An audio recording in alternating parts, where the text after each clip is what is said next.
So when I made this declaration that, okay, the next phase of my life was going to be about living an extraordinary life with ease, joy, and grace, I don't believe I even knew what ease meant, because I was so brainwashed and really mastered the art of working hard.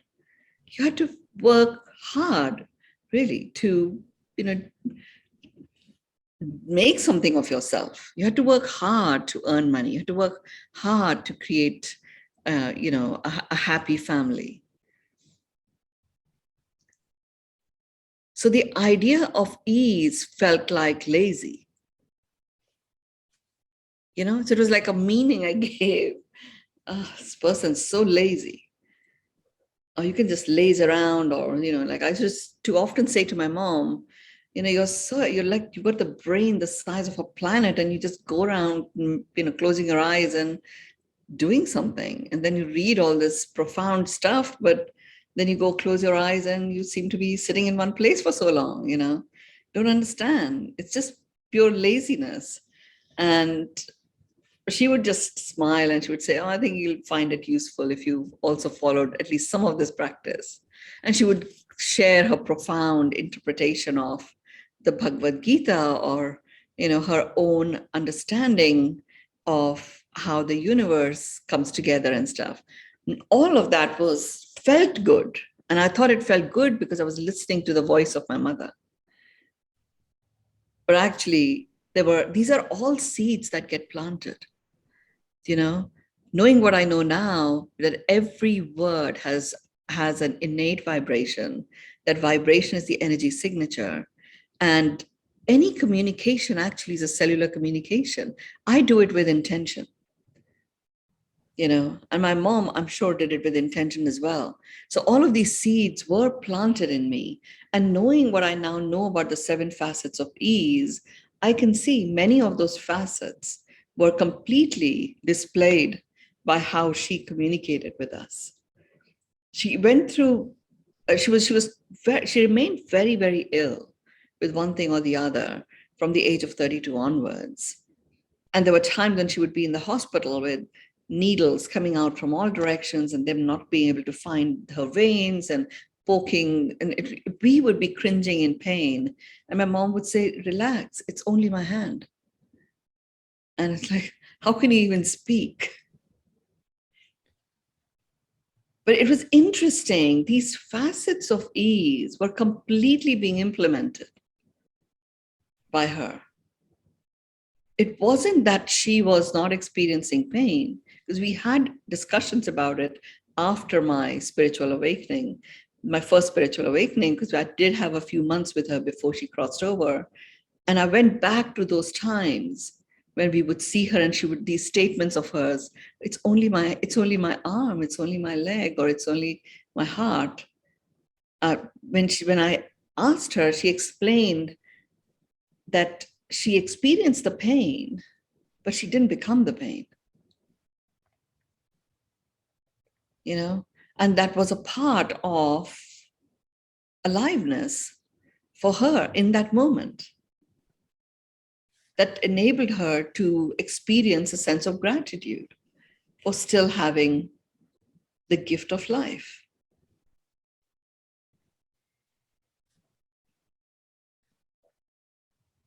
I remember this is her last stint in the hospital, and I'm sharing this only because I was able to map the 7 facets to all of these, very unease type experiences. She was on the ventilator, meant to be there on it for 4 days. She was on it for about 45 days.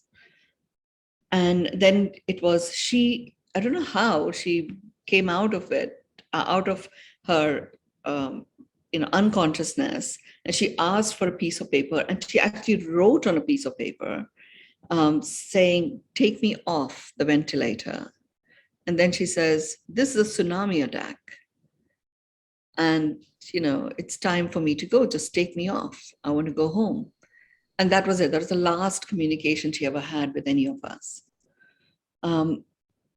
And even there, as some of you know of my work, I have I continued to work with her for a long time after she was even gone. And she's, I still receive some really powerful, profound wisdom from her. But even then, when I look at the 7 facets of ease that I'm about to share with you, she was completely embracing those 7 facets, even in that communication, which is why it is quite unheard of that somebody actually is on this ventilator with these tubes, writes something that is legible for people to even see. And because she had embodied this, ease became her. So for me, when I said, okay, I'm going to live the next phase of my life with ease, grace, and joy,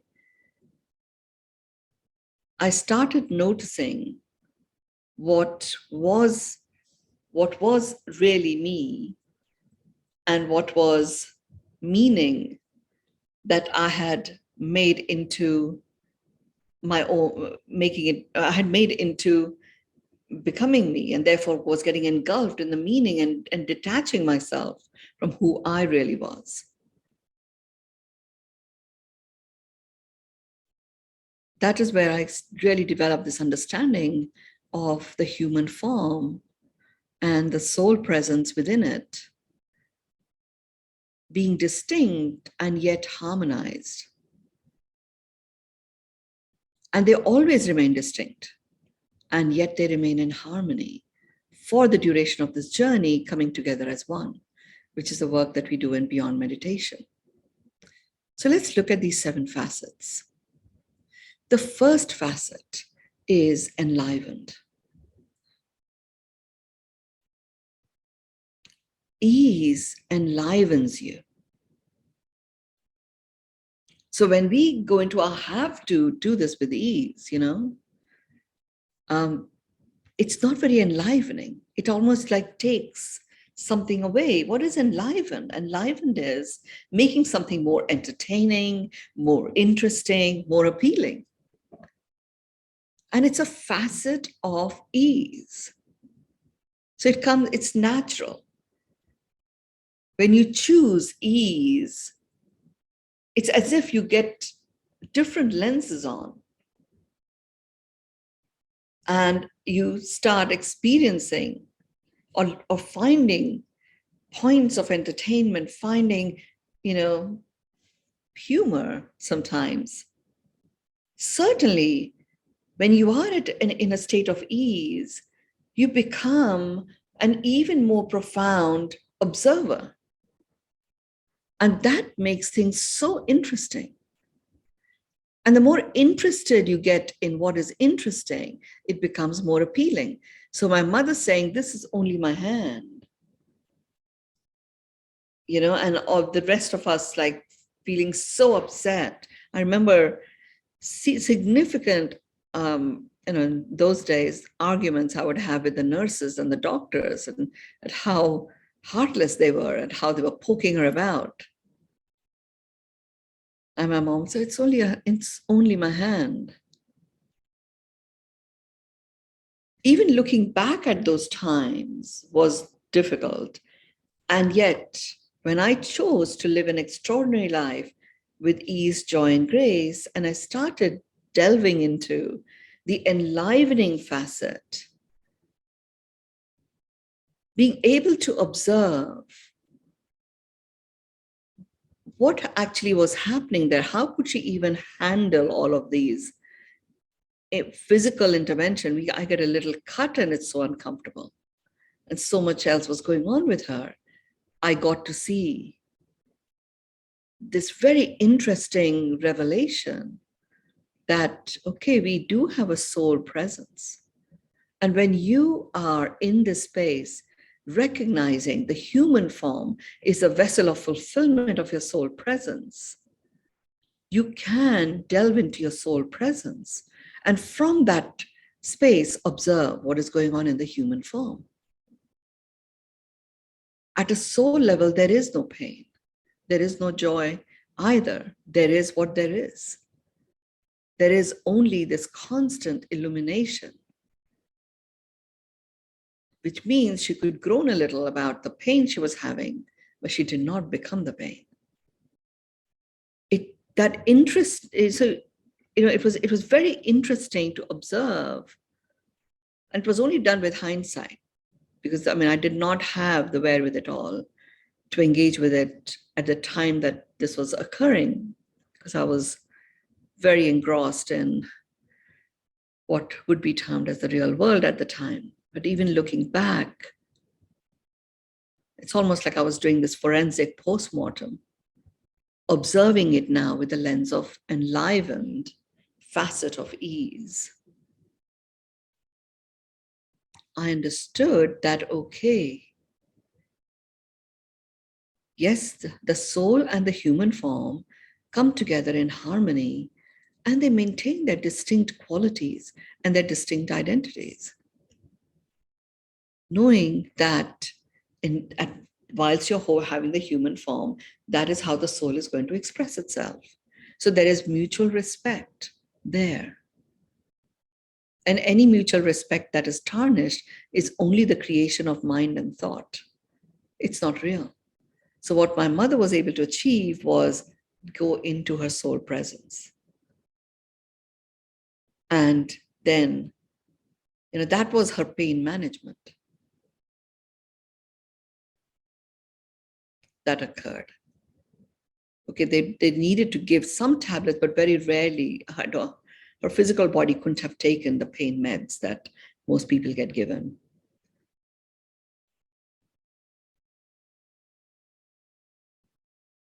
So enlivened, can you imagine becoming enlivened when you're going through something so physically painful?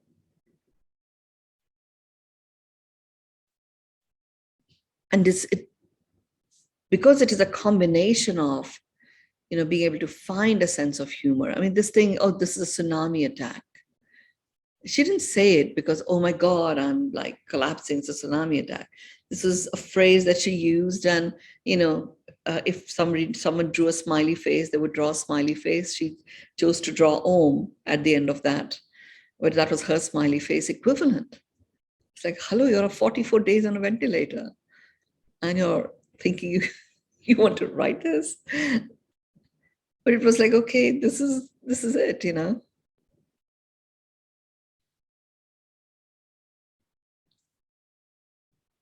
And it was very interesting to observe how the rest of us were reacting to this situation. So there it is. We were able to observe this last leg of her journey with this facet of ease enlivened.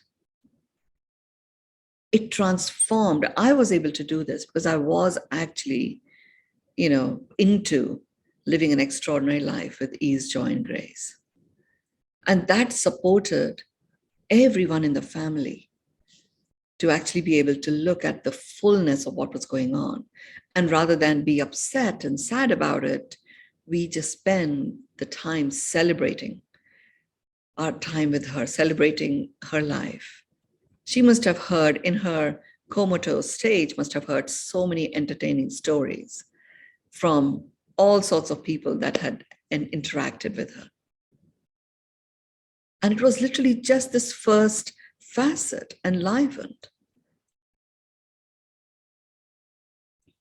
She was a dancer, a violinist, an academic, a philosopher, and a very amazing interpreter of the Bhagavad Gita, one of the best that I've ever come across, and a phenomenal teacher as well. So there were many people that she interacted with. And we were able to celebrate all of that. It wasn't, because sometimes when people don't know what to say and they are faced with all of the sadness, what comes out can, after a while, seem patronizing. And here we were actually anchoring it in real stories, because I was very engaged in not just saying the words for the sake of saying the words, but actually anchoring this facet of ease, which is enlivened. okay, it's a tsunami attack. And yes, we get that this is the time that she is going to cross over. Let's make it more entertaining, interesting, and appealing for her and for us. There's a whole body of work that came through on the understanding of death. This whole thing that I talk about, what is life, what is death, what is love, what is sex, emerged from that time when she was in a comatose state and I was just writing, she was communicating through me. All of these phenomenal understandings of what we can do with the life that we have. So how can you implement enlivened in a situation that you may be going through? You hear me talk about lay of the land, lay of the land, lay of the land, right? So if you're working on yourself to really, bring about ease with ease, and you begin with the first facet of enlivened, with the benefit of hindsight, take some of the toughest situations that still bother you. And you just take that and say, okay, with this enlivened lens, let's look at what in this situation is something that I can find some sense of humor in. What in this situation really sparks my curiosity. And you literally just have to look at those two. And the moment your curiosity is sparked, it actually becomes really appealing for you to do a deep dive. What makes it easier for me always when I do the lay of the land is I just go physically, let's look at that. Mentally, well, let's look at that. Emotionally, let's look at that. Socially, environmentally, spiritually. But you just take each one until you start noticing something interesting, and you will find, I have always found something that was always present in most situations that with hindsight can seem quite entertaining. You don't have to necessarily laugh about it, but as an observer, it can be like, okay, that's, glad I wasn't there. So you can imagine me applying this to, getting married to the love of my life after 7.5 years. And the first time he beat me up, it was like, how can enlivened, even looking back, what can there be entertaining about it? I mean, it just came from left of field. I expected something completely different. The shock to my system was phenomenal, and how fast my mind went in terms of I was just ready to give up my career and everything and just be a housewife. And in that moment, it was like, okay, I'm not doing that. And from that point on, I was in Saudi Arabia. From that point on, it was like, I have to find a way. Women can't work here. So every connection that I was making were really just my husband's contacts. I would be deeply interested in where they were at, what was going on with their wives. And I would be very interested and intrigued by, how their wives had given up their Harvard degrees and being at home and stuff. And it was through that my first foray into entrepreneurialism emerged, and an Institute for Computer Studies got created. The first one of its kind in Saudi Arabia at the time. And we did it in a very entertaining, interesting, and appealing ways.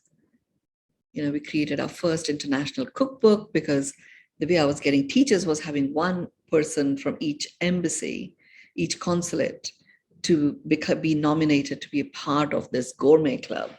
And that's where I got my teachers. created a book club for English educated Saudi women, where the students came from. I started reading fiction, which I never did.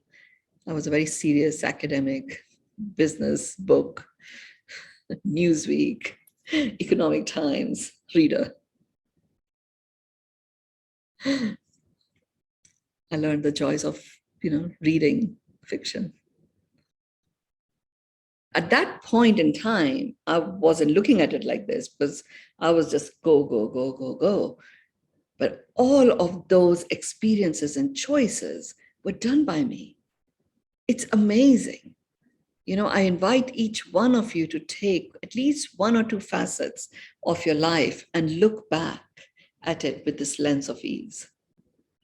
And we are only at the first facet right now, just become aware of the time. But you can imagine even just that one facet makes you realize, wow, something was going on. I thought I was like so overwhelmed, and yet I was making choices and connecting the dots, and like that's how I realized the place, what made me an entrepreneur who could take an idea and convert it into a business and really quite develop that mastery in it was Saudi Arabia.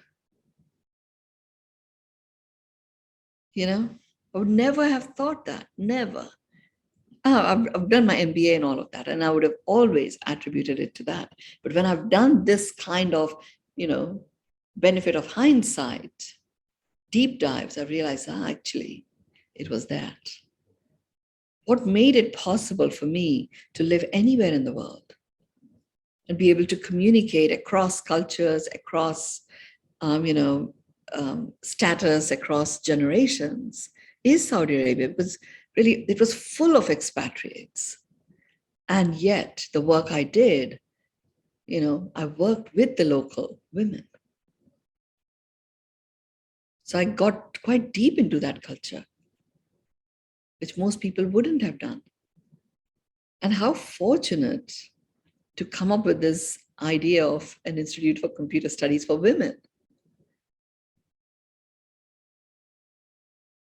And it was just all that emerged from that first slap that I got. And I decided, okay, I am not becoming a housewife.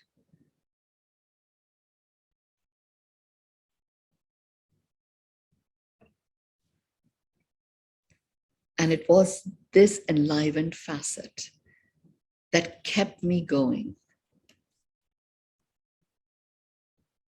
Even though I didn't know it then, really, this is what was going on. The second facet of ease is anchored. I mean, I love this. I get very excited when I see the word anchor.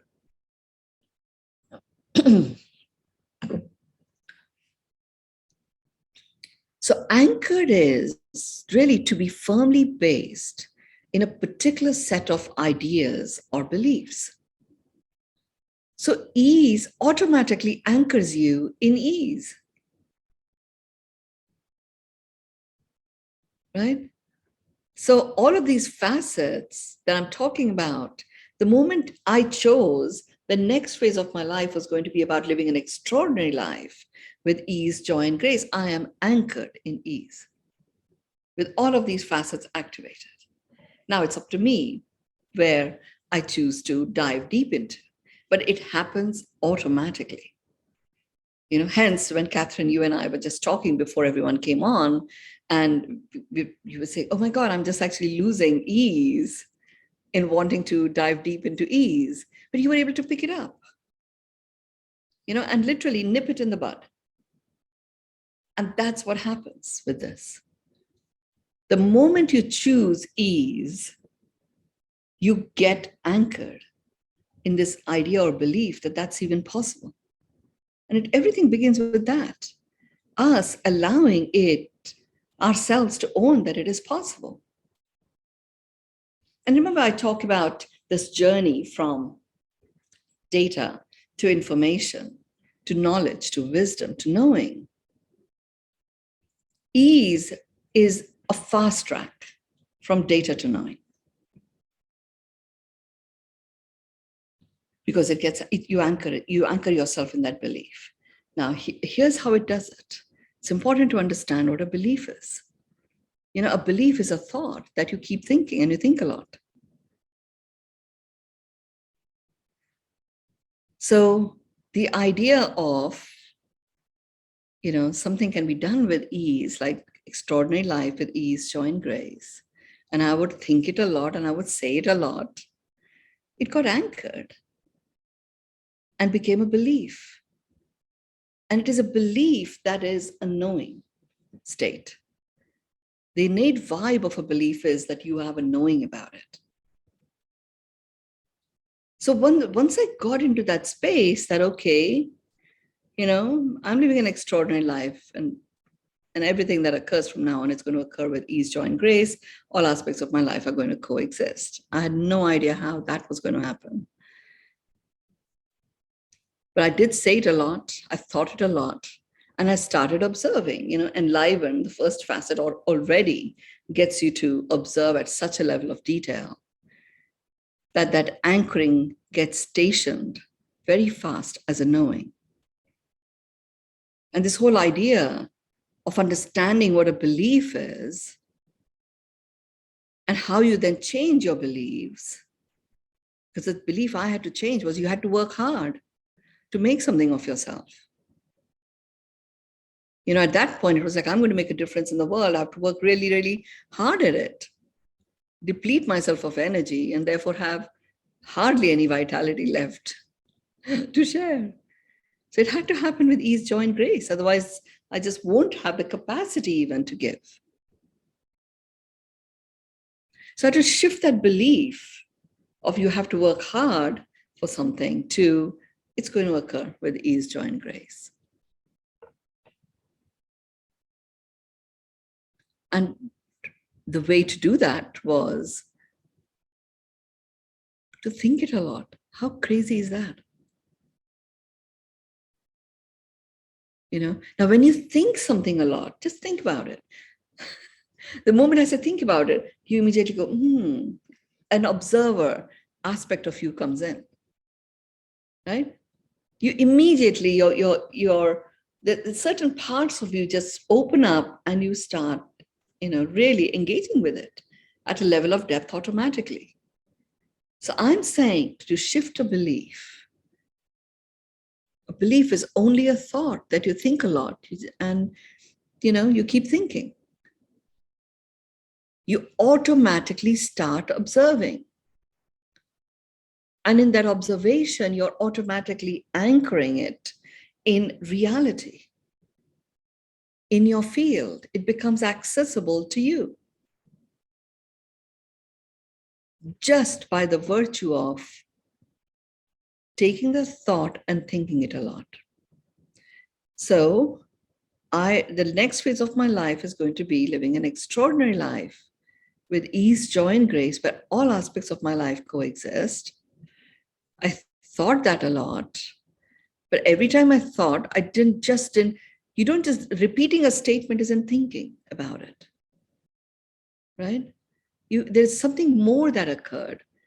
I started journaling. I never wrote anything for, I don't know, decades, because I was one of these early people in the computer industry, had access to computers from a very young age. Everything was typed out. I actually started journaling my observations, which I never did before either. So in that journaling, I would read what I'd written. I was like, oh yeah, actually, And before that, I would just go from one thing to the next, to the next, to the next. Really, there was no time to stand and stare, as William Wordsworth said. And here, just standing and staring and thinking, shifted that belief. And I went from, you have to work hard to make something of yourself, to, I'm going to live my life and come alive with ease, joy, and grace, and share the journey. And that is how I'll be making my contribution in the world.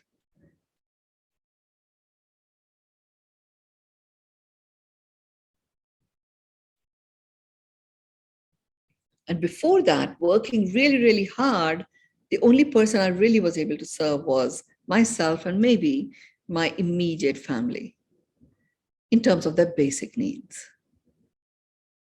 The lowest rung of the Maslow's hierarchy of needs. And that also is important, but that can be served automatically when you step into the realm of ease. And the second facet is that it anchors you, firmly bases you in this idea of it can occur with ease. So now, if something's taking too much effort, or it looks like it's really hard, then I know it's time to pause a little or step back and regroup, rise above all of the content, reconnect with the context of my life and observe where my intervention is actually going to make a difference.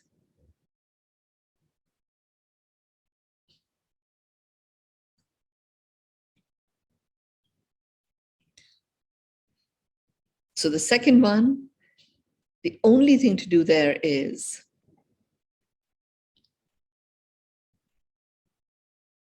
know what beliefs. Beliefs for me are where you are in a state of knowing. So if you have an idea and you want that idea to become a knowing, which is like, I'm just a natural magnetizer of exactly what I require when I require it. And Catherine, you certainly hold that belief that you can manifest anything, from rainbows to trampolines to, barbecues, right? And you do. It's an idea that you just thought a lot and started observing, really enlivening yourself from that observation. And the manifestation, you didn't need to go sit on a cave to sit and figure out how to manifest. Really you're applying the ease lens to how this manifestation started occurring. And you started seeing it left, right, and center. And someone who naturally tends to work very, very hard, similar to my background. A lot of us have that. Wherever you work super hard, you don't have the ease experience at all. The universe just knows where to give you ease. So you know that if you can do it in the manifesting realm, you can do it anywhere.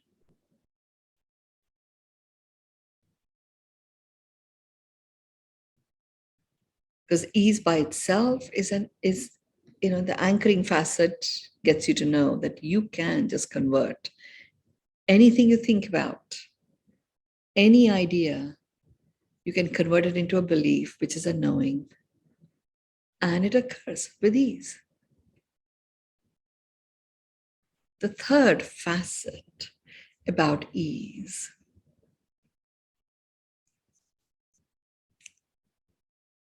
this is interesting. Again, I don't never change the words that come to me. This third facet is soulful.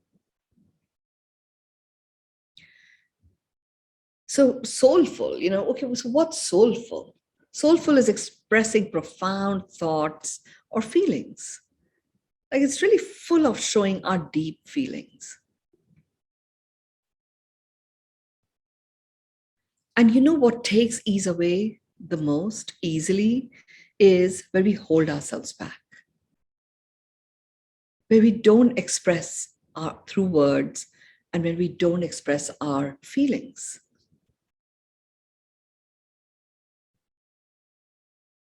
And there are situations, I do this body of work about discovering or uncovering your autopilot, and it gets me to come up close and personal with different types of experiences that people have had. And some of them are quite shocking, some of them are heart-wrenching, and it's choices and decisions that people made that have got lodged in their subconscious that come from those experiences, maybe from their childhood or from particular incidents.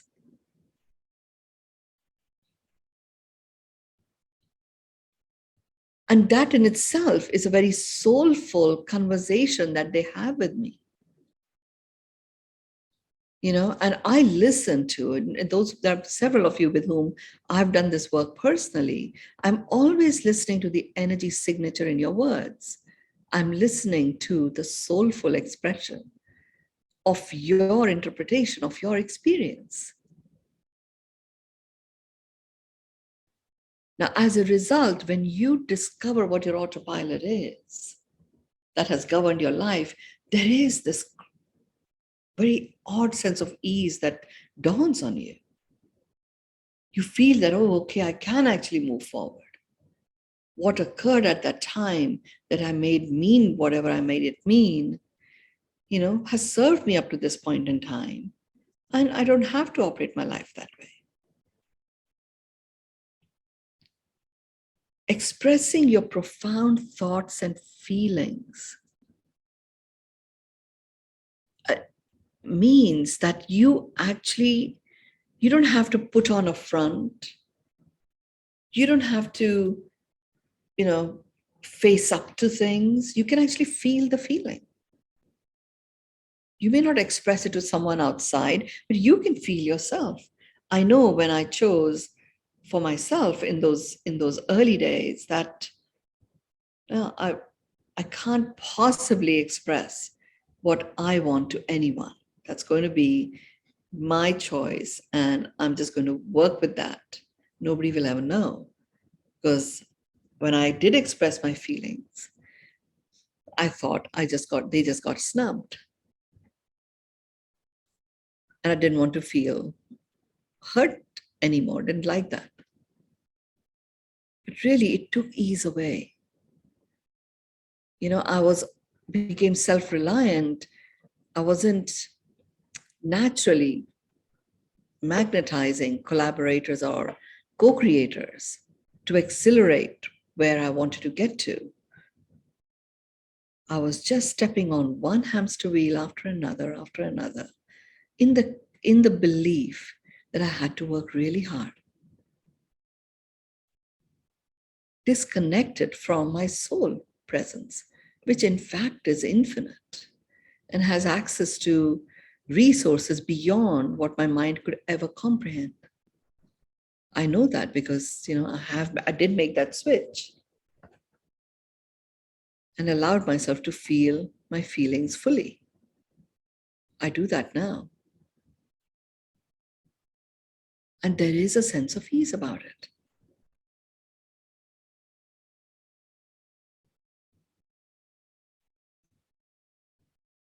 You will find when you do this with the benefit of hindsight work with ease, and you delve into the soulful part. When I do this work with the Pearls of Wisdom, I literally just take one incident and apply all of the 7 to that. In some of the 7, there'll be a lot that I would discover and uncover, and some there might be 1 or 2 things, but there's always some yummy, juicy insight. What's more, by doing it with your own experiences that have impacted your life, that have formed your beliefs, that have given you your experiences up to this point in time, you really honor yourself fully. Good, bad, ugly, beautiful. And in doing so, you actually are honoring your own worthiness. And you're reclaiming your dignity. That's what the soulful facet does. You become the dignitarian.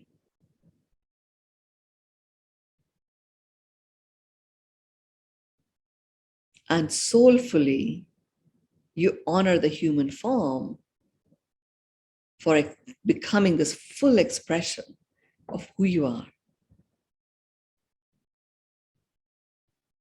It gives you an opportunity to be anchored and grounded, and you give yourself permission to infinitely expand. Your communication becomes so crisp, so clear, ums and ahs disappear, Your asks become very, very clear. Your promises, your declarations are also clear. And when you have that level of clarity, you are walking your path. And everybody else and everything that comes into it from the past, or as you're walking along, they become a collaborator or a co-creator. And you're automatically in the realm of coexistence, because you are really, that's just natural to us. The human form and the soul being are co-creating coexistence. So we are pretty good at that.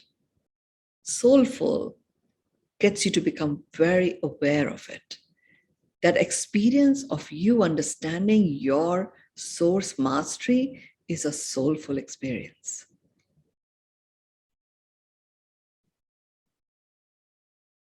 Soulful by itself has the innate vibe of the soul presence, which is infinite, eternal, indestructible, illuminated.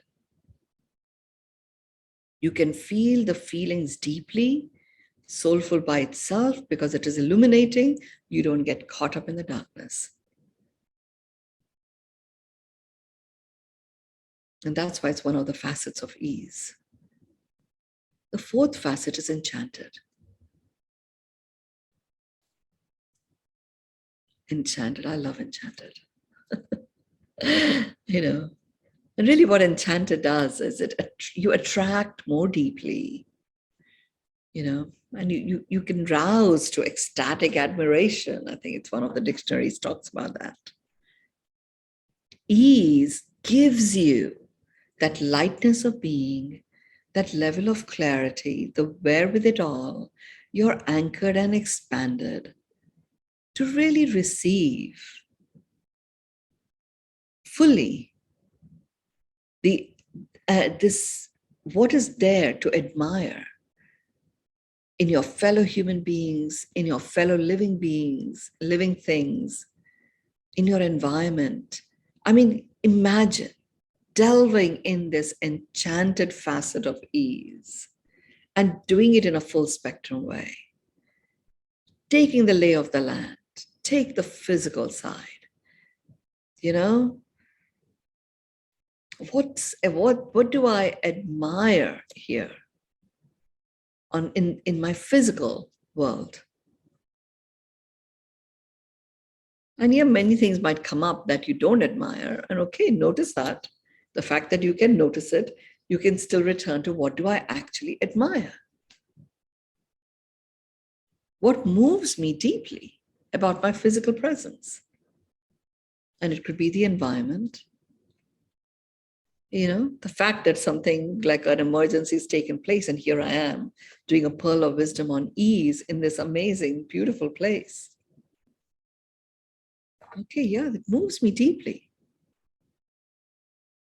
to have that opportunity to be able to do that.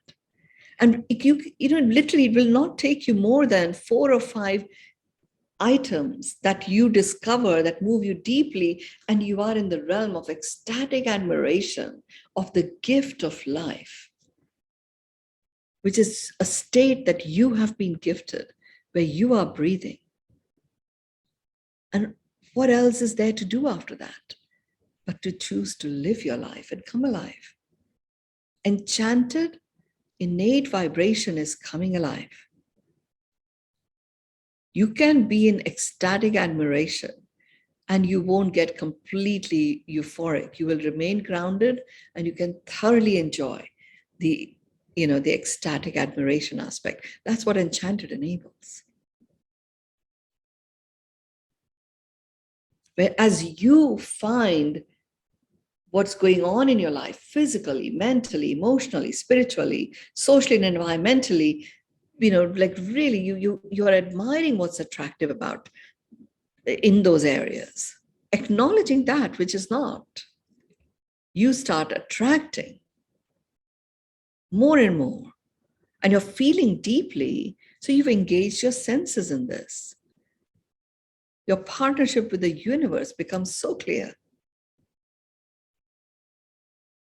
And hence, this, you rouse to ecstatic admiration of life itself.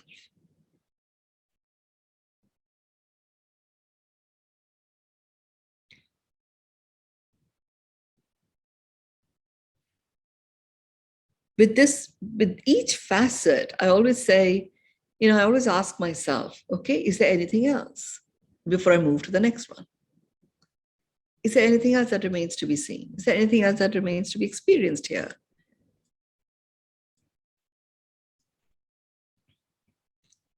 Before I move to the next one. And I mean, you'd really, there is a segment of time, it's a Pearl of Wisdom segment of time in my world. And I just pick whichever pearl, and, in that segment of time, it can take me 7 days, it can take me 14 days. I'll go through the 7. I don't compromise in any of the 7. And those of you who've been putting this into practice would have already seen that there is some logic to the sequence with which the 7 are constructed in each pearl of wisdom, because one builds on the next, on the next. So my invitation is, even if it feels like really it's the soulful piece that you need to work with, just go from the top. It just makes it easier. And you really achieve the end result, end goal of that pearl of wisdom much faster. So I know Enchanted is a great one to just go dive into. And I still suggest go step by step. So the Enchanted experience of this facet will be really anchored in your reality. Each of these, when it comes to ease, each of these, you will have so many light bulb moments, so many light bulb moments. And as you progress with ease, you will actually be able to see, you will actually be able to have the courage to see the fullness of whatever has occurred in any incident. Whereas in the past, you might have just pushed it away because you didn't want to really feel that way anymore. But actually, when you allow the fullness of your feeling, looking at it from the lens of ease, applying each facet to it, it is completely transformational, and ease becomes your reality at a cellular level. This was my fast track to ease, joy, and grace. I now talk about joy, joy, ease, grace, omnipresent. My journey began with ease. Joy, I had no idea how to deal with that. And that became a natural consequence.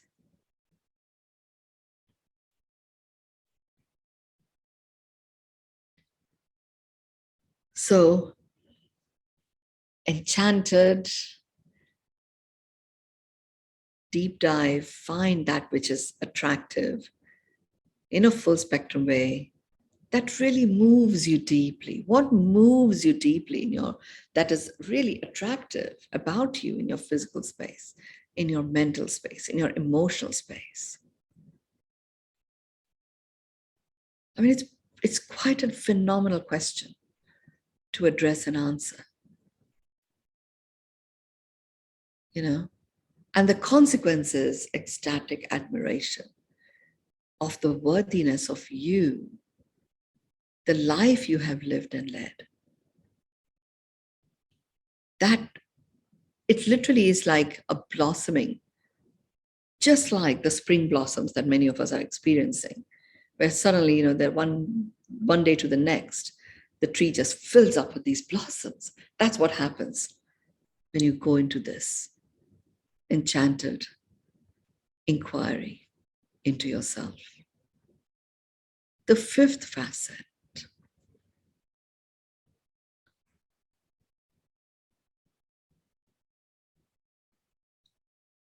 is flowing. Ease is flowing, and it is flowing forward.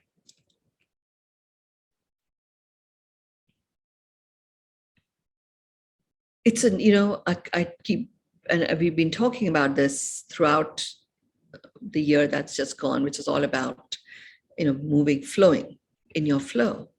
And it's all about moving forward. This entire next era of this planet is about forward movement.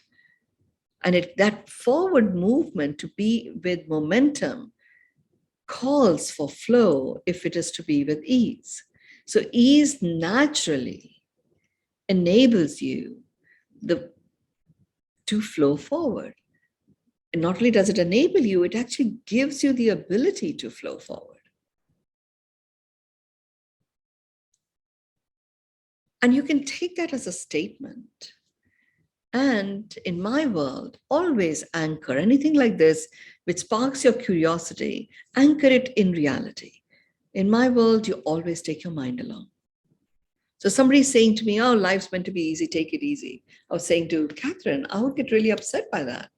It's like, well, how dare you, tell me how to run my life? You don't know what I go through, But okay, here I'm saying, life is, yes, meant to be easy. And one of the facets of ease is flowing forward. Flowing forward. Yeah, I move forward with my life. When I experienced the domestic violence and chose to move forward, didn't feel like flow at the time. But actually, with the benefit of hindsight, if I think about it, there was a flowing forward that was occurring at the same time. And that was my career. I was like, literally, I had created the ability within me to completely create a boundary of what was going on at home versus what was going on at work. And at work, because it was very clear that this was an area that I was going to really become masterful at in a different country like England, I practiced being present, not knowing that that is what I was doing, but that was the flowing forward part. I progressed very, very rapidly to the top echelons of industry because I was so present. I was able to connect the dots. All of that was occurring, and there was a flowing forward that was taking place.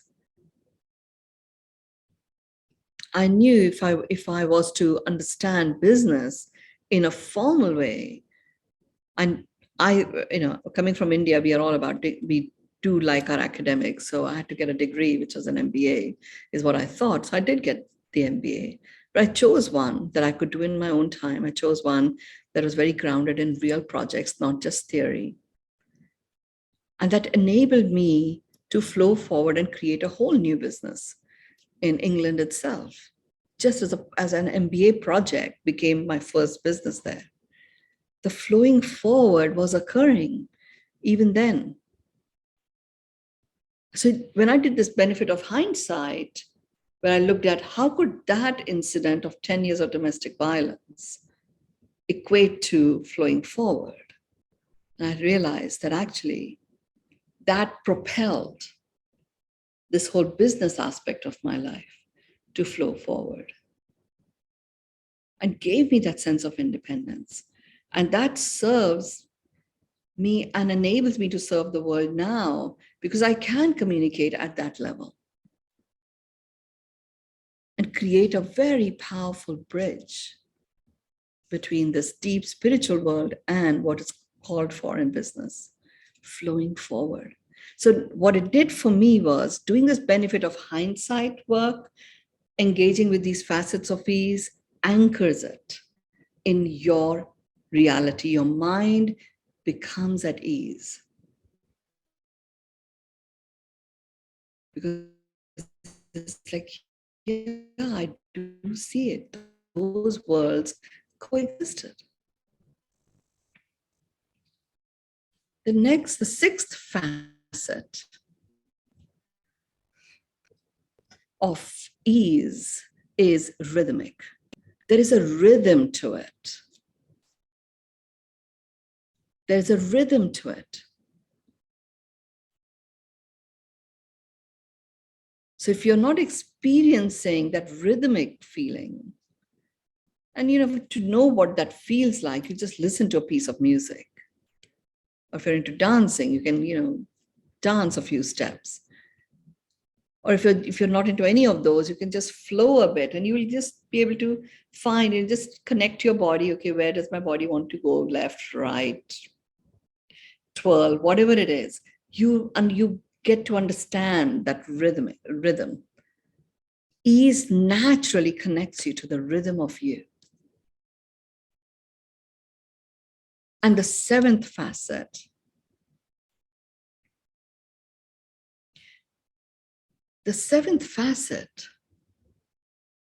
is when you are in this space of ease, there is such a knowingness about ease that happens that you naturally are focused on taking the next step next.